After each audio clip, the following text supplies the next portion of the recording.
Cuaderno 232 de Cristianismo y Justicia. Los CIE, instrumentos de sufrimiento inútil, a cargo de Laura Zanón y prólogo de Josécho Ordóñez. Laura Zanón es trabajadora social por la Universidad Complutense de Madrid y doctora en Migraciones Internacionales y Cooperación al Desarrollo por la Universidad de Comillas. Desde el año 2015 ha compatibilizado su trabajo en el ámbito de la exclusión social y las migraciones con la docencia y la investigación en el Departamento de Sociología y Trabajo Social de la Universidad Pontificia de Comillas. Josécho Ordóñez es doctor en Derecho y licenciado en Filosofía, abogado de la Fundación Migra Studium, miembro del área social de Cristianismo y Justicia. Y Javier Vitoria es teólogo, presbítero de la Diócesis de Bilbao, forma parte del área teológica del Centro de Estudios Cristianismo y Justicia. Prólogo. A cargo de Josécho Ordóñez. El derecho a tener derechos. Durante la dictadura franquista se impuso el relato que los prisioneros y los asesinados en los campos nazis y que procedían de España no eran españoles. Algunas fuentes de las asociaciones de memoria histórica y de exiliados españoles y sus familiares citan el siguiente episodio.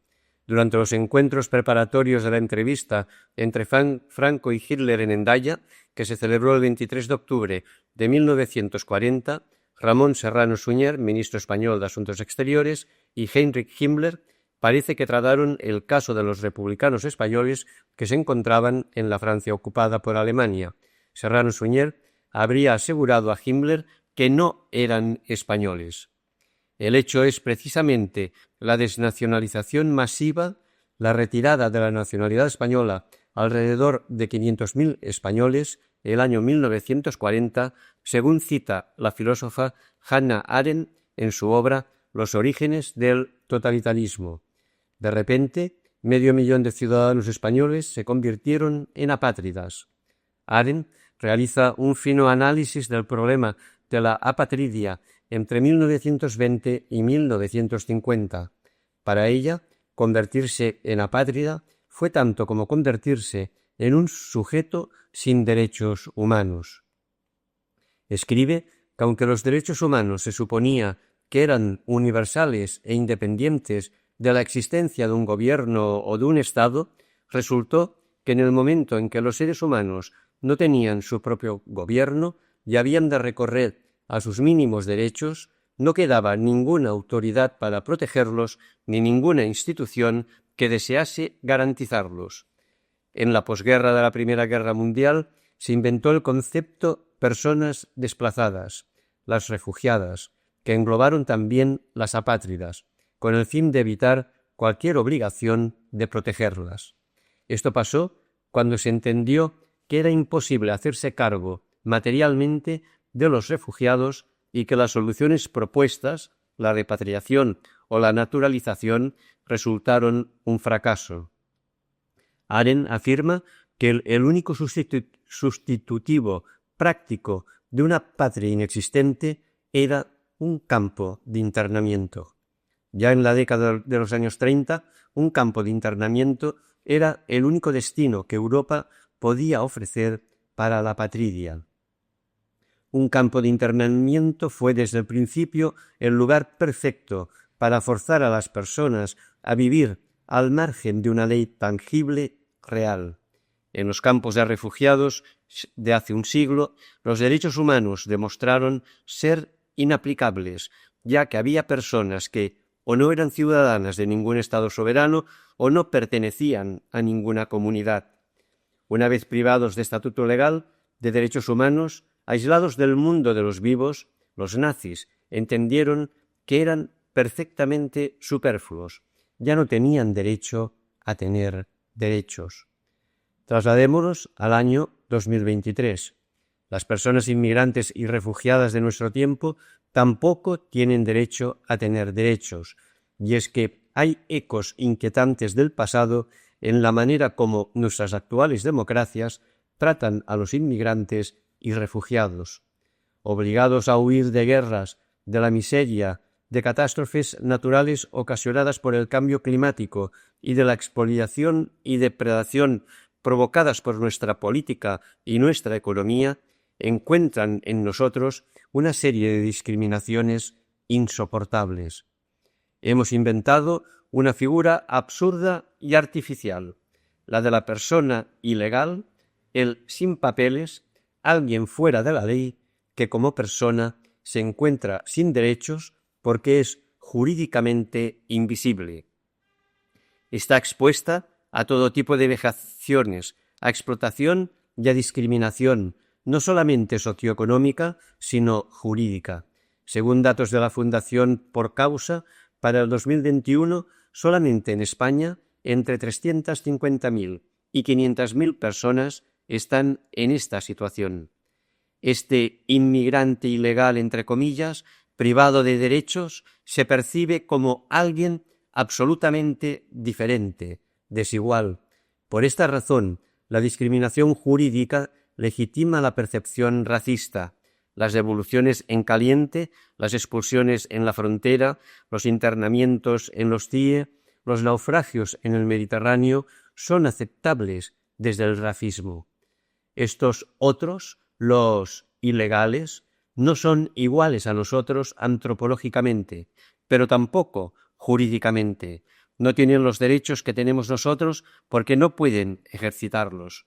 Esta discriminación jurídica radical de inmigrante irregular, de sin papeles, es denominada por el jurista y profesor de italiano Luigi Ferrajoli como sadismo legislativo de un sistema normativo basado en el racismo institucional.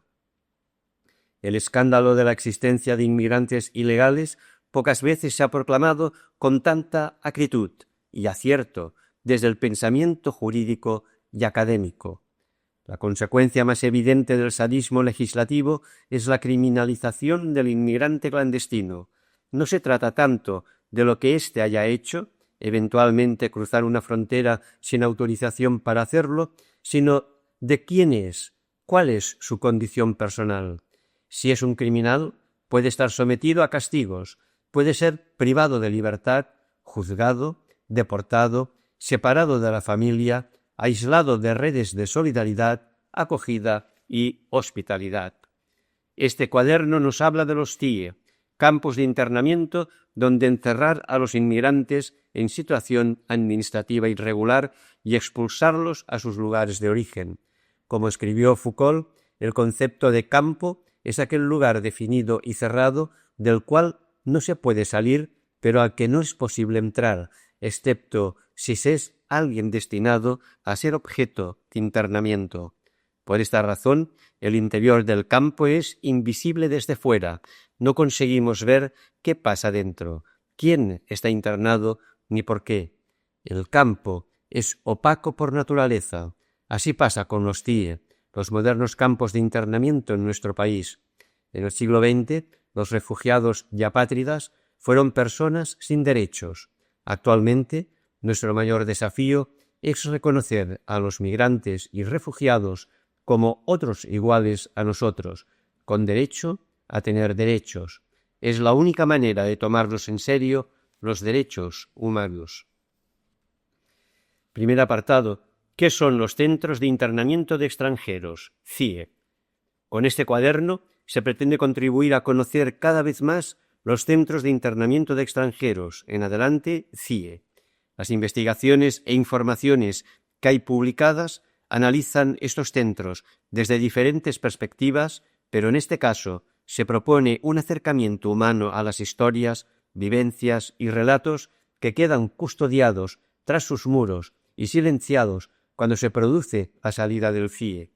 En este cuaderno se recoge una parte de mi tesis doctoral titulada La privación de libertad como instrumento de gestión y control de la inmigración irregular, análisis de las consecuencias psicosociales y administrativas derivadas del internamiento de personas extranjeras extracomunitarias en centros penitenciarios y centros de internamiento de extranjeros, CIE, por lo que los testimonios que se irán analizando a lo largo de estas páginas son fruto del trabajo de campo realizado en diferentes entidades que tienen contacto con el CIE da Luce en Madrid. la Directiva de la Vergüenza. Como es sabido, estos dispositivos son uno de los instrumentos empleados en la lucha contra la migración irregular que, entre otros castigos, utiliza la privación de libertad para sancionar a quienes se encuentran en territorio español sin una autorización administrativa. Desde hace años, las políticas migratorias de la Unión Europea han dado un giro gerencial y, como alertó Bacwan en el año 2009, surgen por doquier áreas de espera y centros de retención a lo largo de todo el continente para contener a una población flotante de inmigrantes indocumentados y no deseados, a la vez que se produce una expulsión masiva y ritualizada de los extranjeros ilegales o condenados mediante vuelos chárter. Por su posición geográfica, España, junto con Portugal, Italia o Grecia, desempeña un papel fundamental en la vigilancia de la frontera sur de la Unión Europea y mediante los CIE y su función en la política migratoria europea, se trata de controlar los flujos mixtos integrados por personas de origen extranjero en situación de pobreza, vulnerabilidad, riesgo o exclusión social. Es decir, estos centros forman parte de los controles fronterizos internos de cada país, custodiando y reteniendo a personas de origen extranjero a las que pretende expulsar del territorio de la Unión Europea. De acuerdo con el artículo 16 de la Directiva de Retorno, el internamiento se llevará a cabo preferentemente en centros especializados, cuya finalidad sea garantizar la expulsión de una persona extranjera en situación administrativa irregular de cualquier Estado miembro. En el año 2008, esta norma establecía el plazo máximo de internamiento en 6 meses, prorrogable a 18 en determinados supuestos. Este aspecto, junto con el retorno de menores no acompañados o la prohibición de entrada, supusieron algunas de las cuestiones más controvertidas de la también conocida como Directiva de la Vergüenza. A pesar de la postura del Consejo Europeo y del nuevo Pacto de Inmigración y Asilo que permite que las detenciones puedan ser superiores a 6 meses, en España se mantiene que esta privación de libertad no puede ser superior a 60 días, de modo que, de momento, se mantiene una normativa más garantista que la de la Unión Europea. Tranquilidad, orden y control.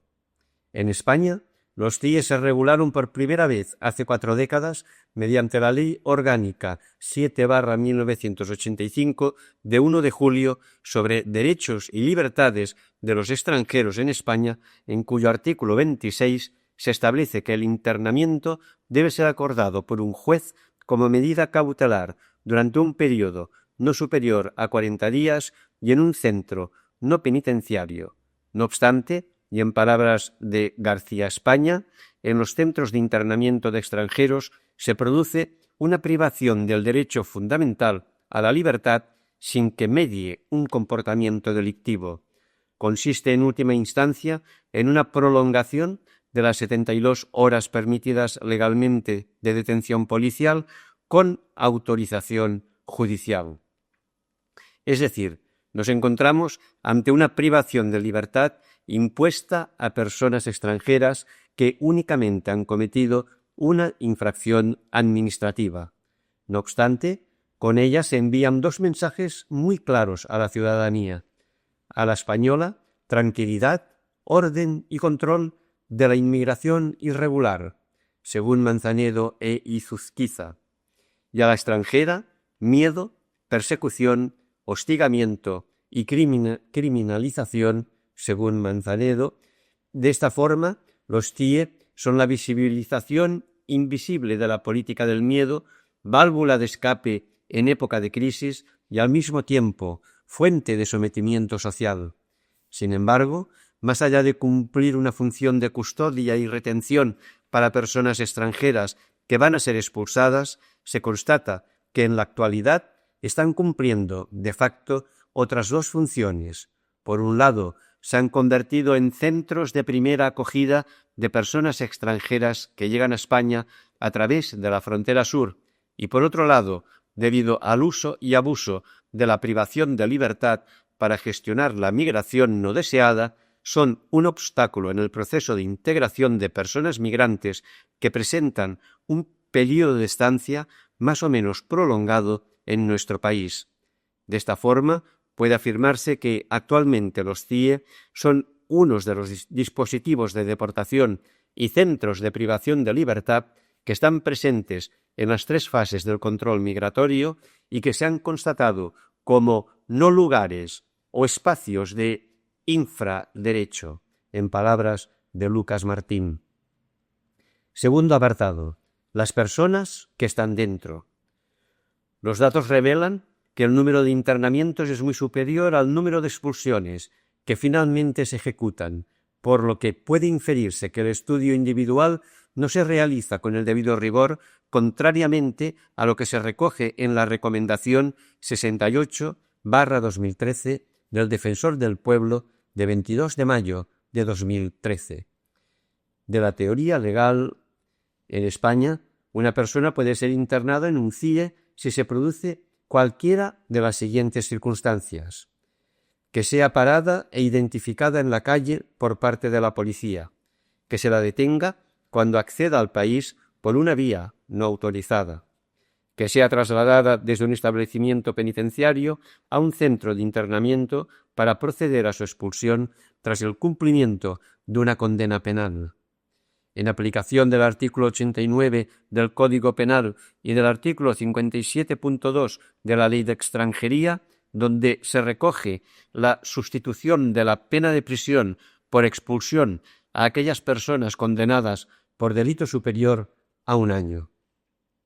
En todos los supuestos, el Real Decreto 162/2014 de 14 de marzo, por el que se aprueba el Reglamento de Funcionamiento y Régimen Interior de los CIE, conocido como Reglamento CIE, indica que el ingreso y estancia en los centros tendrá únicamente finalidad preventiva, cautelar, y estará orientado a garantizar la presencia del extranjero durante la sustanciación del expediente administrativo y la ejecución de la medida de expulsión, devolución o regreso, apelando en ese mismo artículo al principio de proporcionalidad en los medios utilizados y objetivos perseguidos, el de la intervención menos restrictiva y el de atención especializada a personas vulnerables, y considerando que menores, personas discapacitadas, ancianos, mujeres, embarazadas, padres solos con hijos,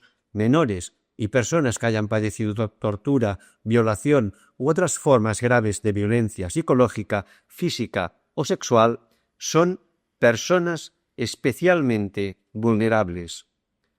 A la práctica real. A pesar de ello, en diversos informes se constata que en estos centros hay personas vulnerables a las que, además, no se les proporciona la atención adecuada.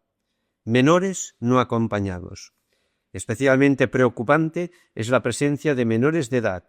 Defensor del Pueblo 2019, Caribú 2018, Servicio Jesuita a Migrantes 2018, SOS Racismo 2018, en su mayoría interceptados al cruzar la frontera sur como infancia y adolescencia no acompañada. El Comité de Derechos del Niño ha llamado la atención a España en varias ocasiones por asignar la mayoría de edad a quienes aseguraban ser menores y en algunos casos, a pesar de acreditarlo con documentos. Por otro lado, también se ha comprobado que pueden producirse situaciones de desprotección de menores residentes en España cuando se produce el internamiento de sus progenitores, por ejemplo, al sufrir una detención por controles de identificación, redadas racistas, como ocurre con muchas mujeres que tienen menores a su cargo. Además, como señaló el Servicio Jesuita a Migrantes en 2013, las niñas y adolescentes de origen subsahariano no acompañadas pueden ser también víctimas de trata de seres humanos. Mujeres. En 2019, el Defensor del Pueblo consideraba que, en concreto, el CIE de Aluche de Madrid presentaba un cumplimiento parcial o incompleto sobre la recogida y tratamiento de la información referida a víctimas de trata, víctimas de violencia de género y otras formas de violencia. Asimismo, los informes revelan en general una sobrerepresentación de mujeres internadas que ejercen, de manera forzosa o no, la prostitución. Los TIE, al igual que sucede en las prisiones, son ambientes altamente masculinizados. Esto conlleva, entre otras consecuencias, que por la inferioridad numérica de las mujeres, éstas acaben ubicadas en las peores zonas y vean limitados sus derechos aún más que los varones y violentada su intimidad. En diferentes informes, así como en valoraciones del Defensor del Pueblo, se considera que los espacios destinados a albergar a mujeres no son adecuados, y asimismo se considera la obligación de aumentar el número de agentes de policía mujeres para atenderlas. Personas no expulsables. En el año 2018, el Servicio Jesuita a Migrantes señalaba un aumento de las entradas a España por las costas del sur, a la vez que se incrementaron los internamientos de personas procedentes de Argelia y Marruecos, infiriendo que el internamiento se utilizó sobre todo como herramienta de las políticas de control de fronteras. El 92% de las personas argelinas y un 79% de las marroquíes fueron internadas por motivo de devolución por su entrada irregular en España. Caribou denunció en ese mismo año, 2018, que la elevada cifra de personas liberadas dentro del colectivo subsahariano, 93%, confirma lo absurdo del internamiento para personas de este origen. Es una privación de libertad injusta, ya que no está dirigida a facilitar la expulsión e incumple los principios establecidos en la Directiva de Retorno. Personas enfermas.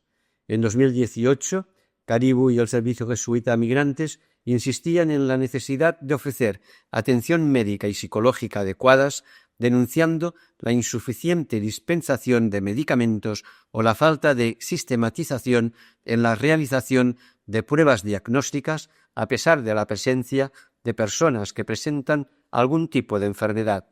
En la visita realizada por el Mecanismo Nacional de Prevención de la Tortura en el año 2021 al CIE de Valencia, el Defensor del Pueblo resaltó la falta de atención psicológica e insistió en su informe en la necesidad de la atención psicológica para los supervivientes de naufragios. Solicitantes de asilo. Otro aspecto grave es el incremento de las solicitudes de asilo que se producen en los TIE. Si bien el inicio del procedimiento de solicitud de asilo supone interrumpir el procedimiento de expulsión y puede ser una vía que se esté utilizando para tratar de evitarla, también es cierto que, al haberse convertido en un centro de primera acogida para muchas de las personas que llegan a nuestro país, la solicitud de asilo es un derecho que pueden ejercer y que, según los informes publicados, no se gestiona adecuadamente. Se ha detectado una aplicación inadecuada de la normativa procedimental por parte de la Policía Nacional.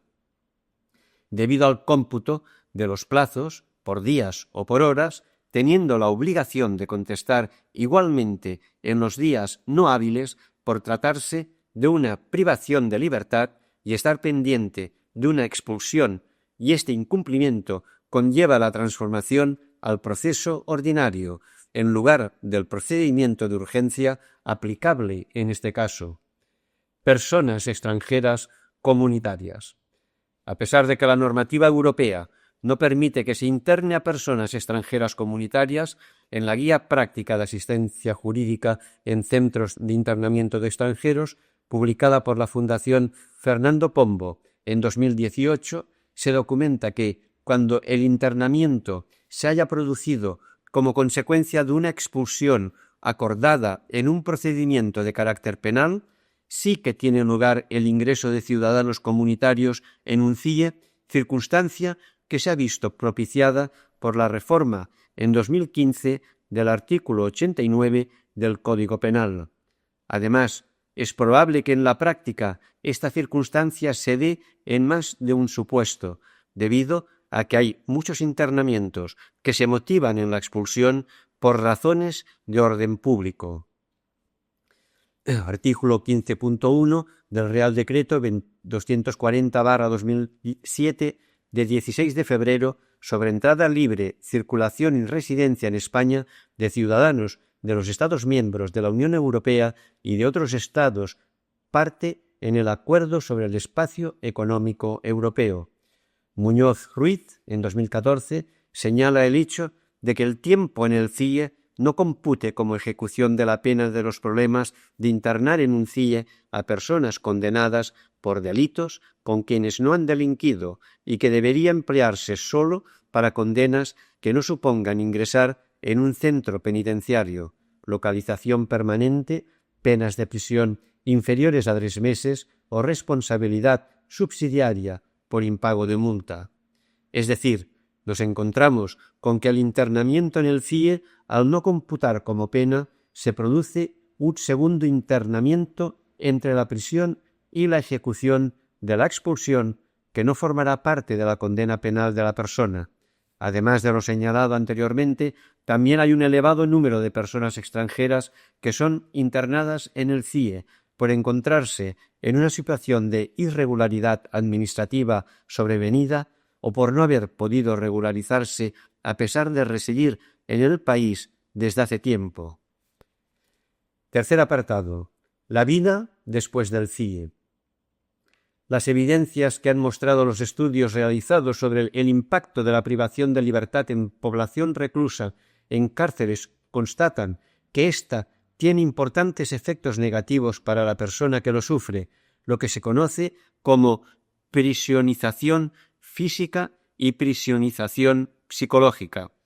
Estos estudios sirvieron para que desde el derecho penal y penitenciario se adoptaran medidas como eliminar el arresto de fin de semana o suspender o sustituir la condena en el caso de actos delictivos que fueran sancionados con penas de prisión muy cortas. El internamiento, un sufrimiento innecesario. Aunque todavía no existen estudios científicos que aborden las consecuencias del internamiento en un CIE, por las publicaciones y denuncias existentes, se observa que el impacto biopsicosocial del internamiento en un CIE coincide en muchos aspectos con la prisionización física y psicológica. Otro aspecto señalable es que parece obviarse la necesidad descrita por Matthews de que la persona privada de libertad conozca su fecha de liberación con el fin de calmar la ansiedad y la incertidumbre que padece. Debido al mal funcionamiento de los CIE, las personas desconocen el tiempo que permanecerán recluidas y casi hasta el último momento se mantiene la incógnita de si la expulsión podrá llevarse a cabo o no. Así pues, los síntomas que diferentes entidades detectan en esta población son el miedo tanto a la expulsión como a la salida del CIE, estrés, ansiedad, depresión, desconcierto e incomprensión de la situación, indefensión, rabia, impotencia, desesperación, tristeza, sensación de abandono y desconfianza, así como tensión producida por el hacinamiento con personas extrañas de distintas procedencias, países y religiones, la indiferencia de la policía ante posibles peleas, el trato no adecuado y la falta de respuestas de la dirección del centro a sus peticiones. Por tanto, a pesar de tener investigaciones sólidas que permiten inferir y anticipar consecuencias que podrían paliarse mediante un funcionamiento adecuado de los CIE y una atención psicosocial intensa y dotada de medios necesarios, todo parece indicar que no se han tenido en cuenta en el pasado ni se tomarán en consideración seriamente en un futuro próximo. Derivación a otros recursos de atención, los recursos del post-CIE.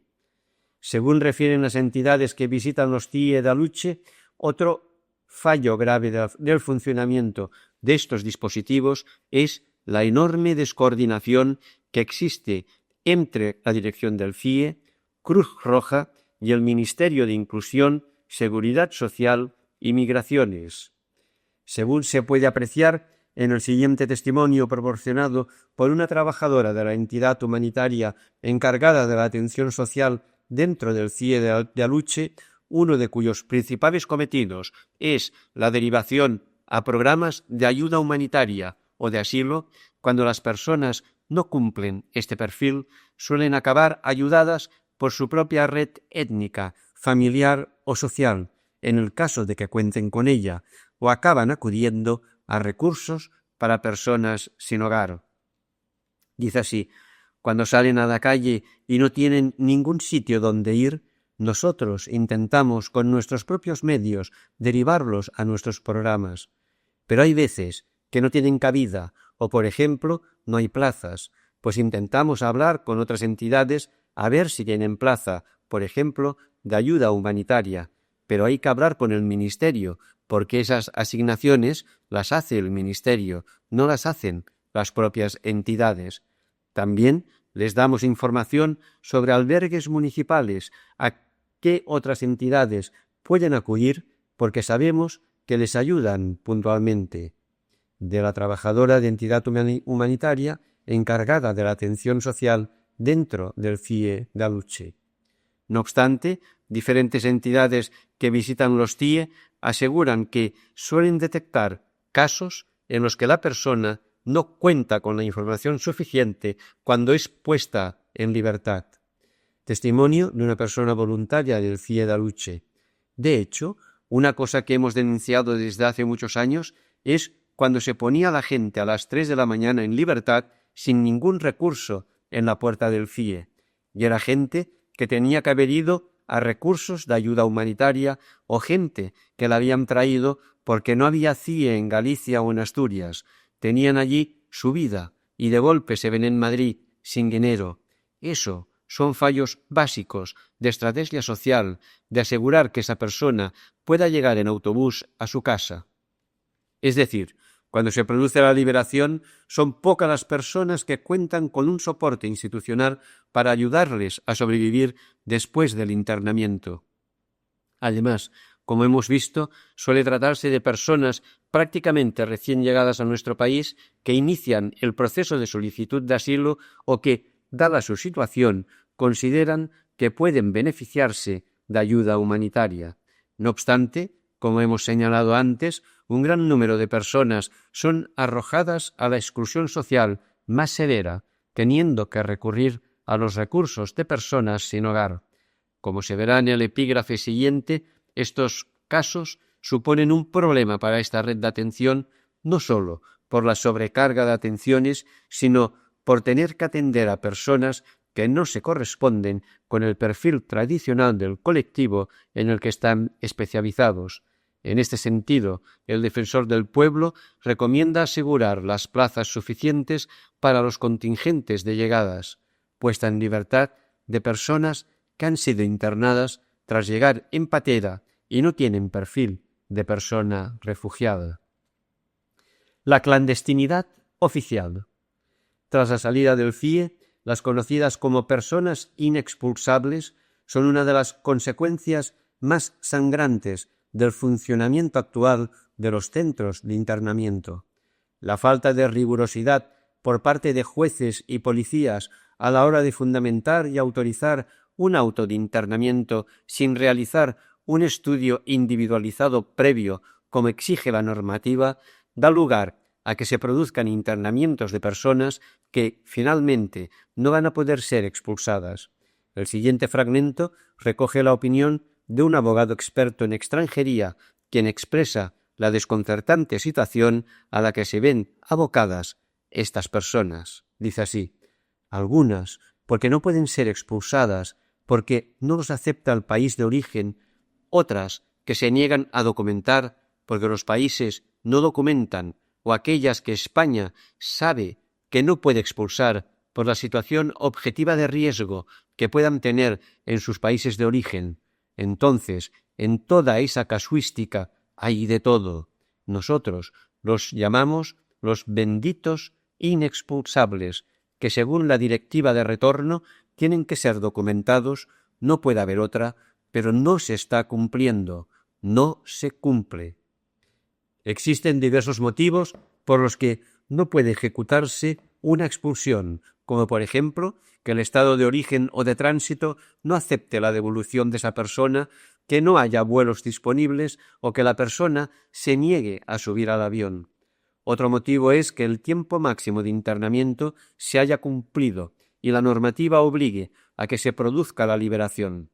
En estos casos, la persona tiene que sobrevivir trabajando en la economía sumergida, viviendo de la solidaridad ciudadana, familiar, de alguna ONG o de amistades Arango explica que no pueden ser encarcelados debido a que la irregularidad administrativa no es un delito, pero tampoco pueden ser retenidos en un centro de internamiento más allá de lo que estipula la normativa, por lo que son devueltos a las calles, sin derecho a trabajar, sin posibilidad de alquilar una vivienda y con una orden de expulsión en el bolsillo, como todo documento legal. También se han documentado situaciones en las que las personas acaban siendo atendidas por la red de recursos destinados a personas sin hogar, como se recoge en el siguiente testimonio. En ciudades como Madrid, donde esta red es bastante sólida, esta circunstancia se repite con relativa frecuencia a pesar de no existir ningún protocolo de coordinación y de no ser el recurso idóneo para atender esa circunstancia. De un responsable de SAMUR Social. Dice así: formalmente no hay ningún sistema de coordinación ni de derivación. Cuando se produce alguna entrada de algún grupo del CIE es o porque bien llaman ellos o bien llama el policía de turno o bien alguien puntualmente, pero no hay un modelo de coordinación. Bien es porque a las propias personas alguien les ha dicho que nos llame, bien porque el policía que en ese momento está o el funcionario del CIE se ha acordado de nosotros, pero no hay un mecanismo de coordinación. Estos casos suponen mayor presión para esta red de atención especializada, la cual no contempla las especificidades que la persona puede presentar, sino que únicamente se la atenderá como a una persona sin hogar o sin techo. Testimonio de un responsable de SAMUR Social. Si una persona del CIE nos pide ayuda porque está en situación de calle, entra en el circuito como cualquier otra persona. Es más, a lo mejor no es sin hogar, a lo mejor es una persona sin techo. Imagínate que sea una persona subsahariana, de Angola, que tiene familia en Valladolid y está en el CIE de Carabanchel. Sabe del CIE y no es un sin hogar, tiene familia y tiene un alojamiento en Valladolid. Pues a lo mejor esa noche está con nosotros hasta que vuelve otra vez a buscar los recursos para poder irse. Es decir, que hablamos de unas personas que en unos casos sí pueden estar en situación de calle, en otros no. Sí es cierto que son personas que pasan por el CIE y que están en situación de precariedad y vulnerabilidad porque todos son personas extranjeras en situación irregular. Esa es una condición que les hace estar en una situación de vulnerabilidad, pero no tiene por qué significar en todos los casos personas sin hogar. Lo que hacemos en todos los casos es, como en todas las personas que acceden a los centros, hacer una primera labor de acogida, de valoración y de intervención, y a partir de ahí damos las prestaciones que se tengan que dar. A todas estas dificultades hay que sumarles la falta de coordinación existente entre las entidades y la dificultad de sobrevivir una vez que se sabe del CIE. Testimonio de una abogada experta en derecho penal y de extranjería. En el mejor de los casos, le sale una orden de expulsión por estancia irregular, que tienes un acuerdo sancionador que te obliga a expulsarte, que tienes 3 años más 2 años de prescripción, claro, tienes 5 años. No son 3, son 5. Durante esos 3, y no solo 3, sino 5, pueden intentar expulsarte, que es donde entra el CIE, porque, como tienes un procedimiento sancionador, para asegurar la expulsión, te internan en el CIE hasta el último vuelo. La consecuencia última de todo ello es que estas personas permanecen en nuestro país sin poder regularizarse, lo que les empuja a una situación de exclusión social que, como explica la siguiente abogada, tiene dos consecuencias muy graves. En primer lugar, la criminalización a la que son sometidas y, en segundo lugar, las dificultades que encuentran en su día a día que afecta al área laboral, sanitaria, relacional, familiar, debido a las limitaciones que esta situación administrativa supone. Testimonio de una abogada de entidad de voluntariado que visita el CIE de Aluche. Todo el tema migratorio se mira desde la perspectiva de la seguridad y desde el peligro que supone para la población local. De acuerdo, documentalos, tenlos registrados, pero dales oportunidad de salir adelante. Si tú dejas a una persona bloqueada, sin papeles, con una orden de expulsión abierta, sin poder volver a su país porque no tiene convenio para volver o no es reconocida por lo que sea, y sin embargo le cierras todas las puertas a su integración, es absurdo. Te estás creando tú solo un problema. Estás dejando a personas bloqueadas dentro de un sistema. Por eso, insistimos, acoger e integrar. Muchas veces la persona solo quiere seguir su camino, pero, claro, ahí ya entramos en temas internacionales de fronteras. La descoordinación con los países de expulsión.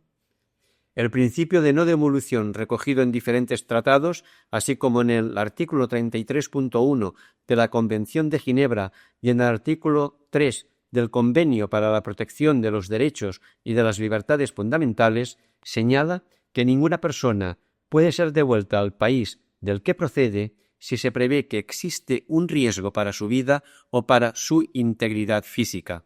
Sin embargo, los diferentes informes publicados por entidades defensoras de los derechos humanos demuestran que este principio no se contempla a la hora de autorizar las expulsiones. La expulsión o devolución a los países de origen o tránsito de las personas liberadas del CIE es uno de los aspectos más controvertidos del funcionamiento de estos centros. Existen relatos documentados de víctimas de trata o de personas susceptibles de beneficiarse de la protección internacional que han sido expulsadas sin tener en cuenta el riesgo que esto supone para sus vidas o integridad física. Además, el apoyo que reciben estas personas cuando llegan a su destino es nulo, teniendo que sobrevivir con los medios de los que disponga en ese momento. Este hecho es especialmente preocupante cuando las expulsiones se producen a los países de tránsito, donde, en la mayoría de los casos, las personas no cuentan con ningún tipo de red de apoyo. Esta desatención y falta de medios de subsistencia ponen a la persona en una gravísima situación de riesgo, tanto físico como social, producido por la falta de coordinación entre países. Testimonio de una trabajadora de entidad humanitaria encargada de la atención social dentro del CIE de Aluche. Una vez que salen del CIE, otra cosa es que les ayudemos a contactar con su familia para avisar. Tienen derecho a una llamada, pero a veces es insuficiente y necesitan que les ayudemos a contactar con su familia o con sus redes de apoyo, pero directamente no está prevista ninguna actividad con ninguna entidad de allí, salvo que ellos nos pidan que contactemos porque conocen a tal entidad y ya les ha ayudado en su día. Bueno, pues entonces sí que lo hacemos, pero si no, no. Además, el funcionamiento de los consulados difiere según los países, y esto es una circunstancia que puede incrementar de manera considerable la situación de vulnerabilidad de las personas migrantes, encontrándonos situaciones tan grotescas como la descrita a continuación por una persona voluntaria de la entidad que visita el CIE de Aluche. Con los consulados a veces hablamos, algunos son más receptivos y algunos te dicen que ni siquiera van a visitar el CIE porque hay otros que van. El de Nigeria le ponen al Pato Donald delante y te hace un visado de que es nigeriano, y el de Marruecos ni va, le manda la lista a la policía y la devuelve. Argelia sí, el de Marruecos no va nunca. Que vaya es un requisito previo para la policía para completar el expediente. Si está indocumentado y tiene que conseguir un visado, el cónsul de Nigeria tiene que efectivamente decir que es nigeriano. ¿Por qué? Porque le ha preguntado 4 cosas y le ha contestado que es nigeriano. Entonces, la policía, mientras que tenga un visado y le pueda meter en un avión. Las consecuencias psicosociales y jurídicas derivadas del internamiento en un CIE. Como estamos viendo, el internamiento en un CIE conlleva importantes consecuencias, tanto para las personas migrantes como para sus familias. Dichas consecuencias son de diversa índole, pudiéndose presentar miedo o angustia por salir a la calle o por encontrarse con la policía.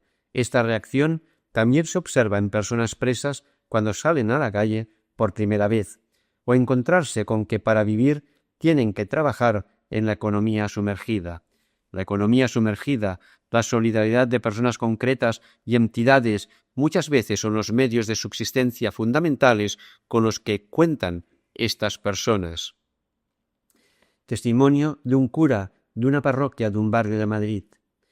Porque al final sales del CIE y estás fenomenal, pero la incertidumbre de la vida, los más valientes o más desastrados se dedicarán a actividades paralegales y los otros a la mendicidad.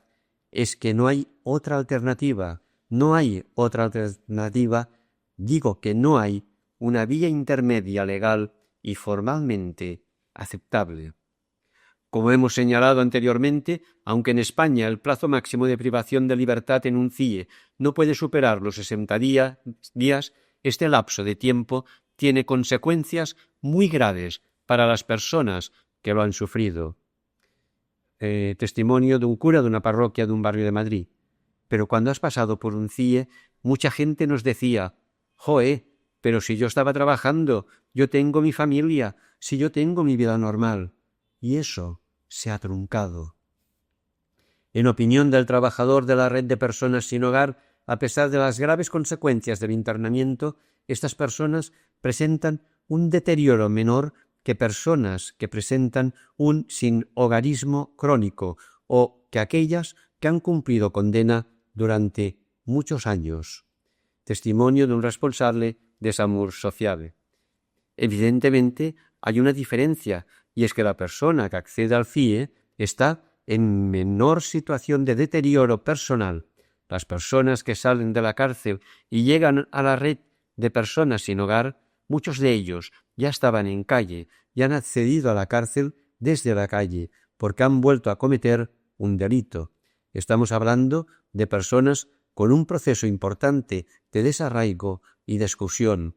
En el caso de los inmigrantes extranjeros irregulares que pasan por los CIE, se observa claramente que son personas que están más en el umbral de la pobreza, en la precariedad, en la vulnerabilidad, porque la mayor parte de ellos todavía son personas que mantienen capacidades y habilidades personales para poder buscarse la vida, evidentemente no en el ámbito de la economía normalizada o, sino, en la economía sumergida. Y, por supuesto, hay una diferencia cualitativa en los procesos personales de aquella persona que ha pasado por la cárcel y llega a la red de personas sin hogar y los de aquella persona que ha pasado por el CIE y tiene a la red de personas sin hogar y viene a la red de personas sin hogar. La mayor parte de las personas que vienen a la red y que vienen del CIE la utilizan de trampolín hasta que vuelven a encontrar su referencia, sobre todo sus paisanos y sus amigos y su grupo de referencia. En el siguiente testimonio se explica el impacto que supone esta privación de libertad para las personas que llegan a nuestro país. No es sólo la frustración del proyecto migratorio, sino el desconcierto por no entender lo que está pasando. Testimonio de una persona voluntaria de entidad que visitaba el CIE de Barranco Seco, en las Palmas de Gran Canaria. Lo que les supone principalmente es la desesperanza, porque para ellos llegar era como la victoria, es buza. Cuando dicen buza no tiene traducción en castellano, pero es como una victoria colectiva, y que lo metan en un CIE en unas condiciones peor de las que estaban allí, sin tener conocimiento de nada, sin que nadie les diga nada. Están metidos en una cárcel, es una cárcel. Como a las 2 semanas de estar allí, nos decían, es que no podemos salir de aquí, no sé por qué, y eso se va haciendo cada vez más duro y más duro. Y era sobre todo la sensación de tristeza, de depresión, o sea, un principio de depresión. Hay casos de gente que no se levanta de la cama. La mayoría del tiempo lo que hacíamos era hablar con ellos. O sea, hablar con ellos era como te aplaudían cuando salías, porque era como por fin puedo contarle a alguien. Como se está comprobando, el internamiento en el CIE es devastador para quien lo sufre. La incertidumbre acerca de la salida o de los vuelos afecta a personas internadas, profesionales y voluntariado, ya que casi hasta el final no se sabe cuándo saldrá el vuelo ni si lo habrá, lo que entorpece enormemente, según esta profesional, la planificación de la intervención y del acompañamiento. Testimonio de una trabajadora de entidad humanitaria encargada de la atención social dentro del CIE d'Aluche. El problema es el tiempo, que son 60 días como máximo, y el problema es que no sabes si en 2 semanas o en 8 días se van a ir o van a estar 45 días. Las realidades son, además, muy cambiantes. Entonces, efectivamente, se hacen talleres de idiomas, de manualidades o cosas de esas para que ocupen el tiempo. Se les proporciona lectura, pero no da tiempo a una cosa estructurada que puedas decir, pues he aprendido, yo qué sé, costura. El problema es que tienes que ocupar el tiempo libre en cosas que les sirvan también, o porque les informas de sus derechos, cosas de protección internacional, les facilitas lectura, les facilitas juegos, los contactos, localizar, porque también entre que localizan a su abogado, que localizan sus documentos, también esa es una parte de actividad que ocupa tiempo, pero claro, el día es muy largo y los sitios donde puedes intentar hacer actividades o localizar los documentos, pues también tienen un horario. Entonces, fuera del horario ya no puedes hacer nada más, pero vamos, 60 días pueden ser mucho o muy poco, depende. En opinión de este otro voluntario, si las condiciones administrativas fueran más adecuadas, muchas de estas personas podrían salir adelante, de una persona voluntaria de entidad que visita el CIE d'Aluche.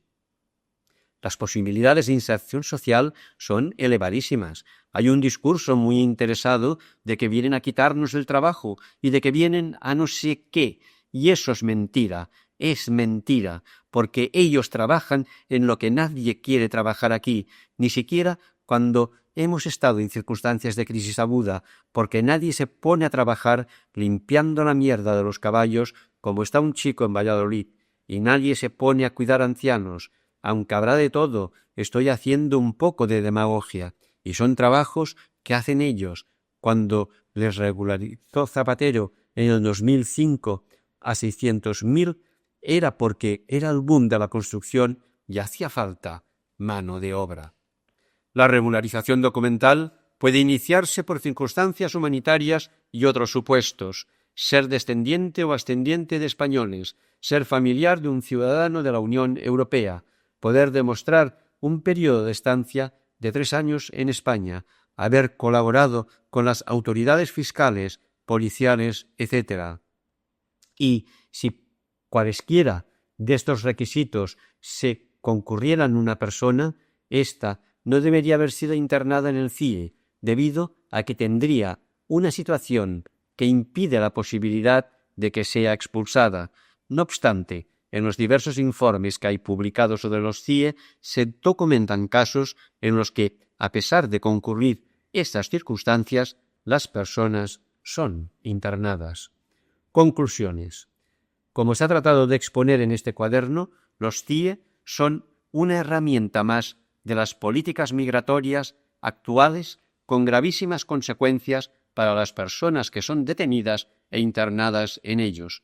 A pesar de la diversidad de situaciones y casuística existente, se constata en la mayoría de los casos una flagrante vulneración de sus derechos. Como hemos visto, la motivación del internamiento no radica solo en el incumplimiento de la normativa de extranjería vigente, sino que está influida por otras cuestiones como la procedencia del sujeto o las redadas racistas que se hayan llevado a cabo en función del destino de los vuelos que vayan a fletarse próximamente. En esta misma línea, la falta de suficiente atención social, psicológica y médica vulnera y condena a las personas extranjeras a padecer enormes sufrimientos que en ocasiones han llegado a terminar con la muerte de la persona, como es el caso de Samba Martín en el año 2011. La discriminación por razón de género se observa en la estructura de los edificios, pero también en su funcionamiento, de modo que se constata un elevado número de mujeres que presentan evidencias de ser víctimas de violencia sexual y de género y que han sido detenidas en la frontera. Sin embargo, se observa que las detenciones producidas en la calle son sobre todo de varones, debido a que muchas de las mujeres que se encuentran en situación irregular desempeñan su trabajo en el empleo doméstico y apenas están en la calle. Una cuestión altamente preocupante son los daños indirectos de los CIE. La infancia, que a pesar de no estar encerrada, ha sufrido desamparo porque sus padres fueron detenidos, o las personas dependientes que se encuentran en una situación de desprotección debido a la detención de la persona, normalmente de la mujer que les cuidaba, son una realidad oculta y de la que apenas se habla, pero que es muy grave por la desprotección que supone para personas vulnerables por razón de edad o de estado de salud. La salida del CIE es uno de los momentos más delicados y que presenta más fallos. Se ha demostrado que tanto la coordinación con los países de origen y tránsito como la coordinación con entidades en territorio español para quienes no vayan a ser expulsados son insuficientes, lo que supone que muchas personas se encuentren totalmente abandonadas una vez puestas en libertad. Por último, a pesar del debate existente sobre la comparativa entre cárceles y CIE, podría ser útil aplicar los estudios sobre prisiones a estos centros, ya que, a pesar de las diferencias, la privación de libertad es común en ambos centros y, en muchos casos, las consecuencias sobre las personas también. No hay que olvidar que las diferencias entre un centro y otro son puramente formales. Sin embargo, la privación de libertad es una cuestión que afecta de tal manera a los seres humanos que, independientemente del motivo del encierro, las consecuencias que no forman parte del auto del juez en el que se recoge el castigo se deberían de poder prever y, en la medida de lo posible, evitar. No obstante, esta afirmación no está exenta de controversia. En ambas posturas, tanto en la que está a favor de comparar ambas instituciones como en la que no, existen argumentos válidos y de peso. Por ejemplo, en la primera, se considera que esta comparativa supondría garantizar ciertos derechos y desarrollar la normativa en cuestión, mientras que desde la opinión que se posiciona en contra se argumenta que son instituciones diferentes y que en ningún caso pueden establecerse para sí mismos. A lo largo de la investigación se habló con personas de ambas posturas y es difícil no encontrar argumentos de peso en las dos. Sin embargo, desde la óptica de la intervención social, creo útil no perder de vista la perspectiva carcelaria por dos motivos. El primero de ellos, por ser un espejo en el que mirarse para alejarse de él, manteniéndose muy alerta ante los claros parecidos existentes, tanto desde el funcionamiento de ambos centros como desde la experiencia subjetiva de la vivencia del encierro. Por otro, para ser capaces de actuar de una manera certera tanto durante el internamiento como en el post-CIE, detectando los síntomas y signos inequívocos que la privación de libertad imprime en las personas que la sufren. Epílogo. Acoger a Cristo emigrante. A cargo de Javier Vitoria. Todas las historias de emigración forzosa son dramáticas. La mayoría de sus protagonistas son hombres y mujeres que escapan de la guerra, de persecuciones, de la hambruna, de catástrofes naturales, de la falta de recursos económicos. Otros, con todo derecho, buscan oportunidades para ellos y para sus familias, sueñan con un futuro mejor y desean crear las condiciones para que se haga realidad. Los que emigran tienen que separarse de su propio contexto de origen y con frecuencia viven un desarraigo cultural y religioso. La fractura también concierne a las comunidades de origen que pierden a los elementos más vigorosos y emprendedores y a las familias, en particular cuando emigra uno de los padres o ambos, dejando a los hijos en el país de origen. Fragmentos de Fratelli Tutti. Sin dignidad humana en las fronteras. Todos los caminos de la inmigración irregular están repletos de emboscadas y peligros.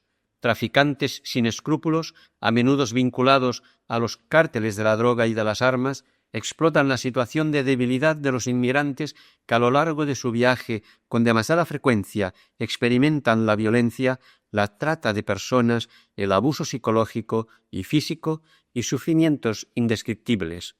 Muchos miles de esas historias concluyen trágicamente antes de llegar a la costa africana o en el mar, intentando llegar a las costas europeas. Es así como el Mediterráneo se ha convertido en la mayor fosa común del mundo.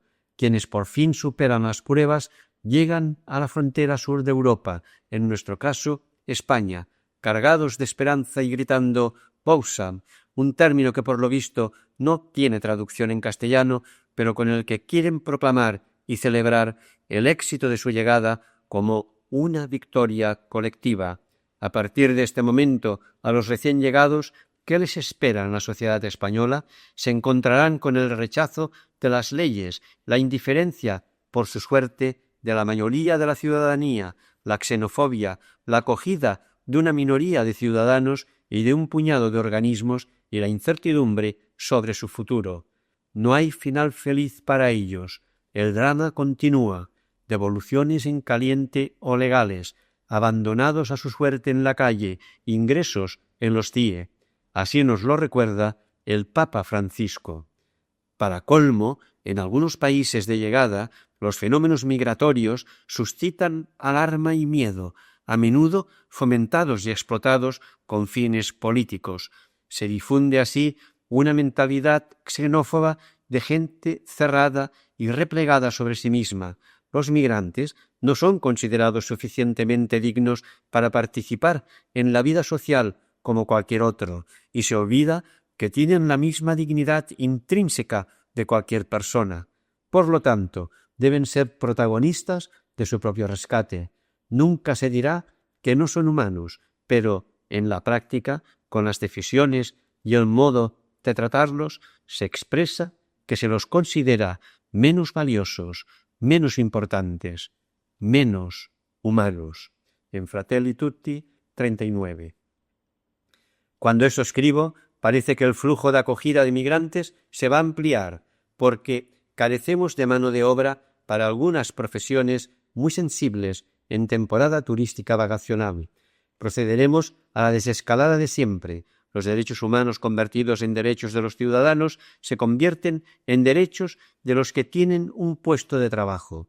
Es decir, no acogemos migrantes porque nos necesitan, sino porque el mercado laboral les necesita. Sin carta de trabajo no hay dignidad que valga en la frontera. Podemos esgrimir largas y sesudas explicaciones de esta situación, pero hay una muy corta y sencilla que practicamos política y culturalmente, aunque no nos atrevamos a mencionarla en voz alta. Los migrantes irregulares no son de los nuestros. La crisis de la guerra de Ucrania ha puesto de manifiesto un comportamiento político y una solidaridad ciudadana totalmente diferentes. ¿Por qué este cambio? porque los ucranianos sí son de los nuestros. Sé que las comparaciones pueden resultar odiosas, pero en esta ocasión sirven para hacernos ver que generalmente el nosotros que somos y practicamos, aunque en ocasiones se muestre inclusivo y generoso, es raquítico y excluyente. Como ha escrito José Laguna, vivimos tiempos de hospitalidades anoréxicas. Los CIE, escenarios del mal en nuestra sociedad. La realidad de los CIE nos sitúa ante unos escenarios invisibilizados del mal moral, social y político en la geografía española. Apoyo mi afirmación en la tesis de Ana Carrasco Conde, que hace del mal una dinámica relacional que destruye el nosotros y que se produce cuando hay un reconocimiento perverso del otro. Me parece evidente que los CIE no ven en los migrantes rostros humanos cargados de dignidad. Me pregunto si al menos los contemplan como seres vivos con sensibilidad. No estoy seguro de que así sea. Desde el 15 de diciembre de 2021, los animales son considerados en España seres sintientes, lo que significa que no podrán ser embargados, hipotecados, abandonados, maltratados o apartados de uno de sus dueños en caso de separación o divorcio. Nos felicitamos por esta conquista civilizadora. Sin embargo, en España está permitido embargar, abandonar en la calle y apartar de su familia y de sus vínculos sociales a los emigrantes irregulares. La teoría de Carrasco Conde tiene afinidad, aunque no la cite, con la leyenda de Caín, que principia la destrucción del nosotros, en su caso de vínculos sanguíneos, en los albores de la historia humana. Desde la matanza de Abel hasta la de los 19 niños de la escuela de Texas, desde la guerra de Troya hasta la guerra de Ucrania, desde los campos de exterminio nazis hasta los CIE, desde la práctica esclavista hasta la violencia de género, siempre una banal y repetida dinámica destructora del nosotros ha ido generando los distintos escenarios nada banales del mal social y político que se extienden asolando la historia humana desde el horror más extremo hasta el daño más cotidiano. Los CIE se han definido como no lugares o espacios de infraderecho en los que se priva de libertad a personas de origen extranjero en situación de pobreza, vulnerabilidad, exclusión o riesgo de exclusión. Además, se les priva del nosotros, es decir, justamente de aquello que nos hace humanos a los hombres y a las mujeres y que hace posible una vida buena. La lógica relacional de los CIE priva o arranca a los ingresados lo más humano que hay en ellos, la posibilidad de vivir junto con otros, la relación afectiva y necesaria de cuidado, respeto y simetría que se da entre seres intersubjetivos. El CIE, siguiendo la terminología de Carrasco Conde, es inmundo, no porque carece de orden, sino porque éste es dispensado por relaciones que, aunque normalizadas, están basadas en malos encuentros humanos y, por tanto, en un daño que sería evitable porque es innecesario. El CIE no es un lugar de seguridad para los ingresados, sino de amenaza. Nos encontramos, escribe Laura, en las primeras páginas de este cuaderno ante una privación de libertad impuesta a personas extranjeras que han cometido una infracción administrativa, pero mediante la que se envían dos mensajes muy claros a la ciudadanía, a la española, tranquilidad, orden y control de la migración irregular, y a la extranjera, miedo, persecución, hostigamiento y criminalización. De esta forma, los CIE son la visibilización invisible de la política del miedo, válvula de escape en época de crisis y al mismo tiempo fuente de sometimiento social. El mal no son los otros, los emigrantes irregulares, sino nuestro modo de articular el nosotros en los CIE. Me parecen paradigmáticos los casos de aquellos extranjeros que, teniendo su vida en Galicia o Asturias, donde no hay CIE, son trasladados a Madrid y un buen día, a las 3 de la madrugada sin avisar, se les deja en libertad, sin ningún recurso, en las puertas del CIE. Nada hay más devastador que desgajar al sujeto de la comunidad, romper los vínculos sociales y desgarrar incluso a aquellos que le vinculan consigo mismo. Se le hace un daño que es evitable, porque es innecesario. Esos extranjeros, entre comillas, sin papeles, tenían una vida normal, trabajando y con familia en la calle, pero carecen de ella en los CIE o al salir de ellos sin vínculos sociales. Los CIE nos remiten a unas leyes de extranjería cuya razón jurídica témpano las convierte en generadoras del mal. Aquí es donde se manifiesta lo inhumano de esas leyes y de quienes las aprobaron y las administran, la frialdad de una falta de empatía con el dolor de las víctimas y la omnipresencia de una mentalidad que en principio solo piensa en el bienestar de los que son de los nuestros. También nos enfrentan con nuestros miedos al diferente, aunque hemos de ser capaces de convertir la instintiva crisis del miedo en oportunidad de humanización. Comprendo, escribirá Francisco, que ante las personas migrantes algunos tengan dudas y sientan temores. Lo entiendo como parte del instinto natural de autodefensa, pero también es verdad que una persona y un pueblo solo son fecundos si saben integrar creativamente en su interior la apertura a los otros.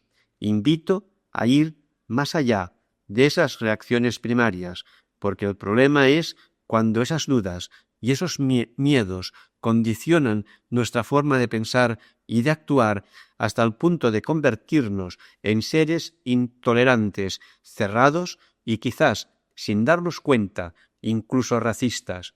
El miedo nos priva así del deseo y de la capacidad de encuentro con el otro. En Fratelli Tutti 41.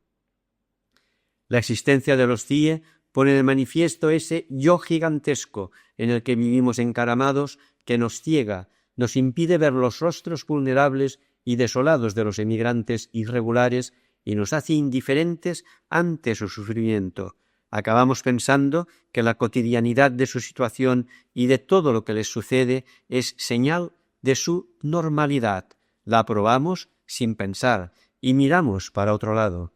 Finalmente, hacemos de la inacción nuestra zona de confort, sin caer en la cuenta de que todas nuestras acciones construyen o destruyen el mundo del nosotros. Cuando hablamos del mal, normalmente nos ponemos en lo peor. Ya se ha hecho costumbre referirse a Auschwitz como su paradigma, pero el mal, como el ser, se dice de muchas maneras, y una de ellas tiene que ver con la inacción, con el no mirar, con el no querer ver.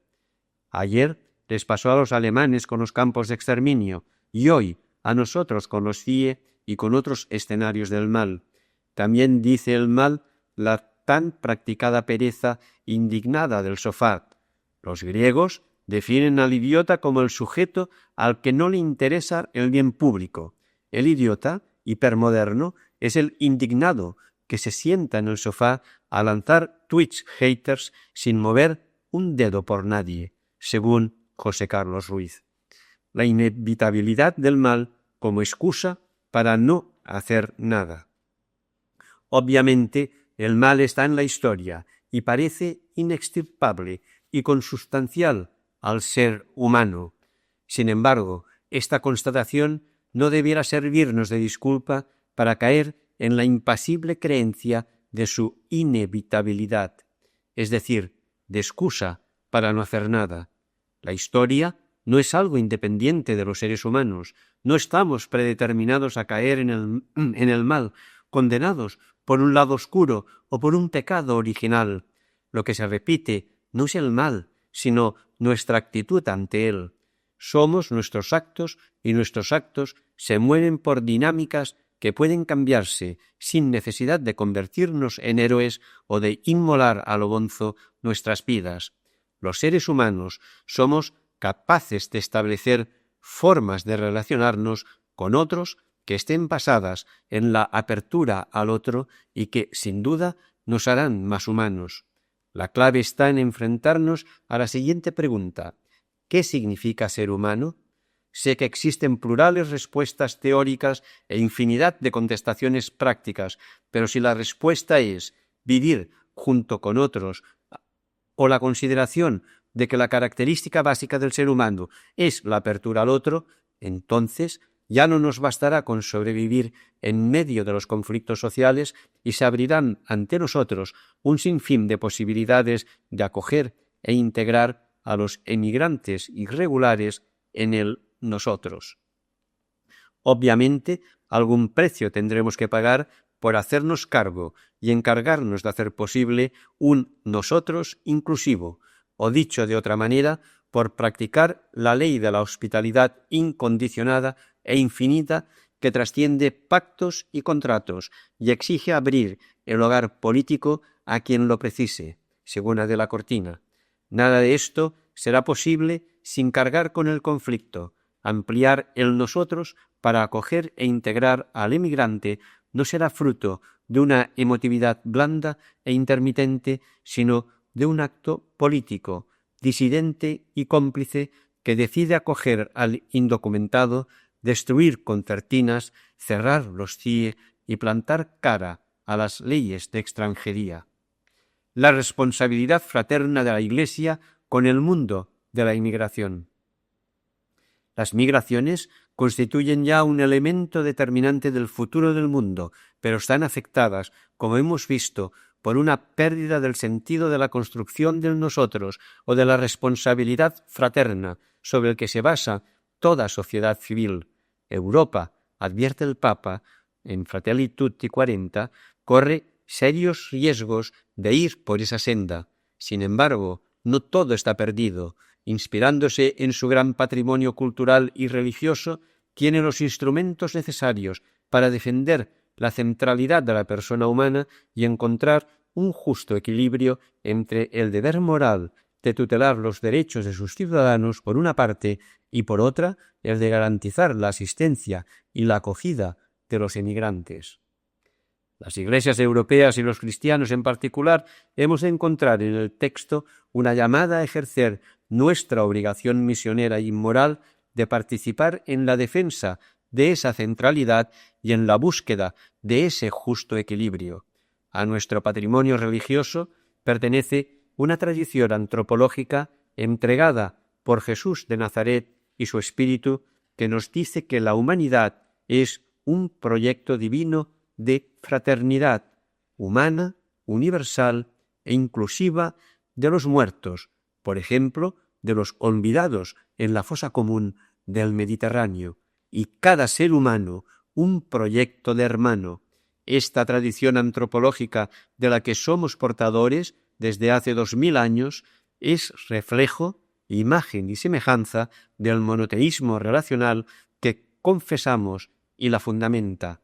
Consecuentemente, la Iglesia, como pueblo de Dios, se sabe llamada por Él a ser signo e instrumento de la unión filial con Dios y de la unidad fraterna de todo el género humano.